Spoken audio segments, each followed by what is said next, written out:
નવસારીમાં ચીખલી ખાતે આખલાનો આતંકને લઈને અત્યારે સમાચાર સામે આવી રહ્યા છે।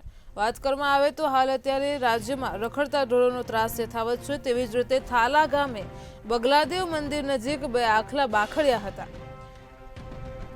તો આપ ટીવી સ્ક્રીન પર દ્રશ્યો જોઈ શકો છો। મુખ્ય માર્ગ ઉપર જ આખલા બાખડતા વાહન ચાલકોના જીવ તારવે આવી ગયા હતા। અવારનવાર આપણી સામે આવા કિસ્સા આવતા હોય છે કે જેમાં રખડતા ઢોરના ત્રાસને લીધે અનેકવાર સ્થાનિક લોકોના મોત થતા હોય છે। નાના બાળકો પણ તેમાં ભોગ બનતા હોય છે। તો ફરી એકવાર નવસારીના ચીખલી ખાતેથી આ જે ઘટના પ્રકાશમાં આવી છે, આખલાનો આતંક હજુ પણ યથાવત છે। તો મુખ્ય માર્ગ ઉપર જ આખલા બાખડતા વાહન ચાલકોના જીવ તારવે ચોંટ્યા હતા।